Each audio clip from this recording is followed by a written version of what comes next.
The Trump regime's escalating campaign against peaceful progressive activism took a new turn this week as Homeland Security Secretary Kristi Noem likened the decentralized anti-fascist movement, anecdotally known as Antifa, to globally recognized terrorist organizations such as Hamas, Hezbollah, and the Islamic State.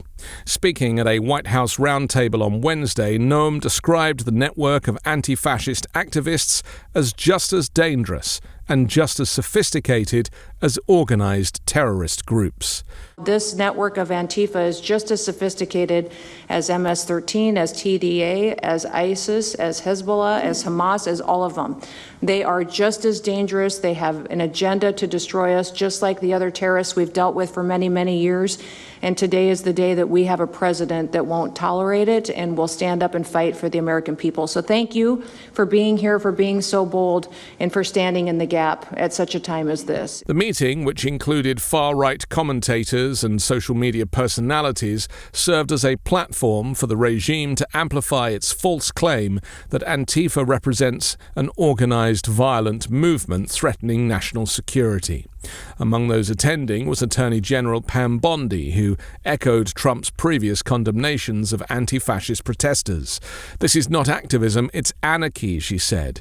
"We can't and we will not let mass terrorists burn our buildings, attack our law enforcement, and intimidate our communities." The roundtable followed Donald Trump's signing of an executive order earlier in the week formally designating Antifa as a domestic terrorist organization. The order and its accompanying fact sheet described the movement as a militarist anarchist enterprise that explicitly calls for the overthrow of the United States government, alleging that its actions include doxing political figures, assaulting immigration officers, and organizing riots. In a statement, Trump called Antifa a sick, dangerous, radical left disaster. None of this is true. Trump's propaganda move came in the wake of the September 10 murder of the far-right commentator Charlie Kirk at a speaking event in Utah, a killing the president and his allies have repeatedly linked to left-wing extremism, despite the lack of any evidence connecting the alleged shooter, Tyler Robinson, to Antifa or any organized group. Law enforcement officials have not identified a political motive. Nonetheless, Trump and his supporters have used the incident to justify a broader crackdown on what they describe as Antifa-inspired terror.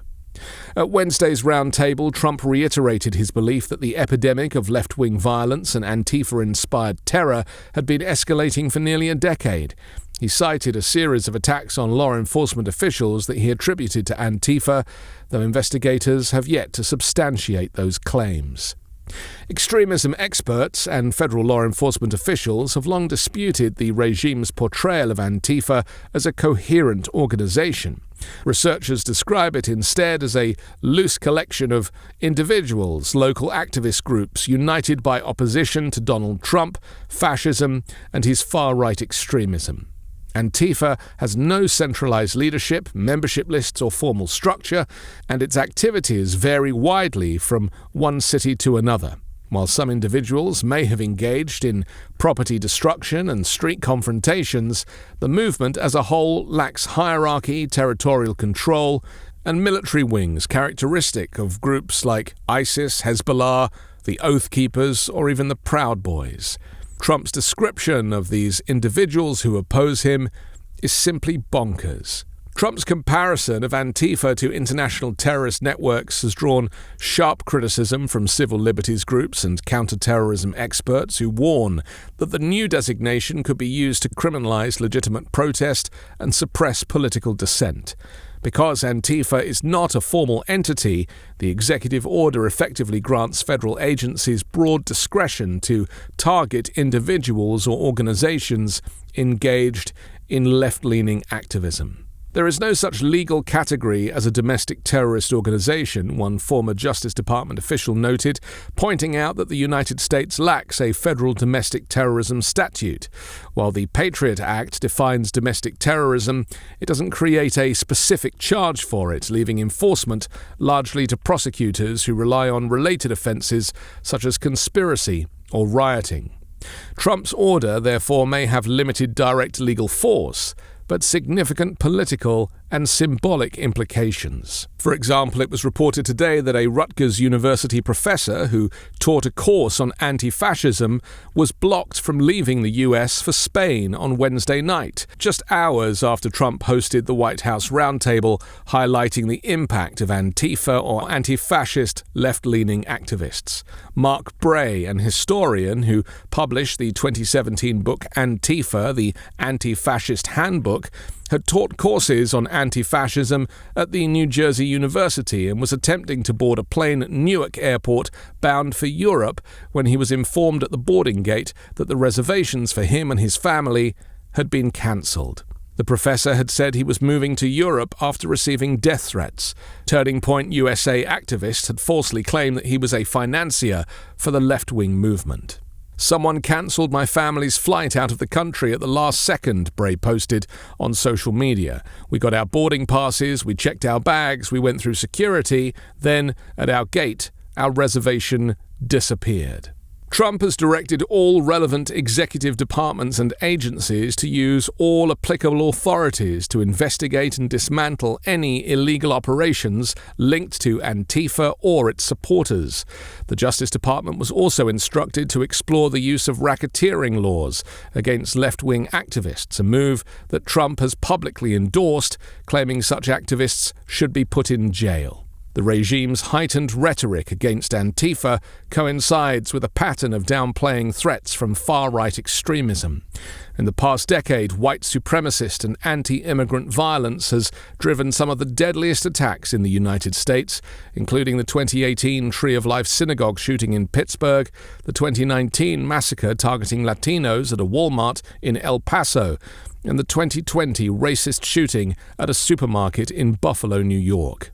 Data from the libertarian Cato Institute shows that since 1975, right-wing extremists have been responsible for 391 deaths in the US, compared with 65 linked to left-wing extremists. Despite this disparity, the regime has consistently emphasized the threat of far-left violence while minimizing the impacts of attacks by white nationalists. Shortly after Kirk's killing, the Department of Justice quietly removed from its website a report noting that far-right extremists had killed more Americans than any other domestic terrorist group. Civil rights advocates interpreted the deletion as part of an effort to redirect the national security focus toward left-wing movements. Trump's efforts to label Antifa as a terrorist organization have been years in the making. Since the protests of his first term, particularly the violent clashes between anti-fascist groups and far-right organizations like the Proud Boys, he has repeatedly invoked Antifa as a symbol of leftist extremism. His supporters have used the term as a catch-all label for protesters and activists who oppose his policies.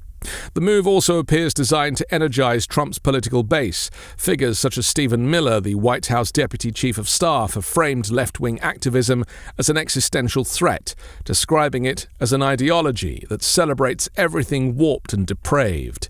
MAGA Republican influencers invited to the White House this week echoed that language, repeating unsubstantiated claims of Antifa violence without presenting verifiable evidence. What practical effects Trump's executive order will have remain uncertain, but its message is clear. The regime is positioning Antifa, and by extension, much of the activist left, as a national security menace. For many observers, that approach reflects a broader strategy of conflating dissent with terrorism, reshaping law enforcement priorities to fit a political narrative rather than the facts on the ground.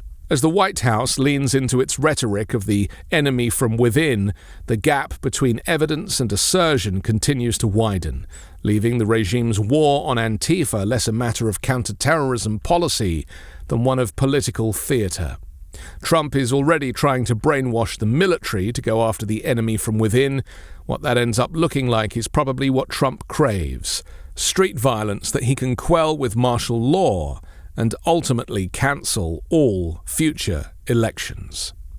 I'm Anthony Davis. You can find me on the 5 Minute News YouTube channel and podcast, on Wednesdays co-hosting Uncovered, and on Sunday on The Weekend Show with Midas Touch.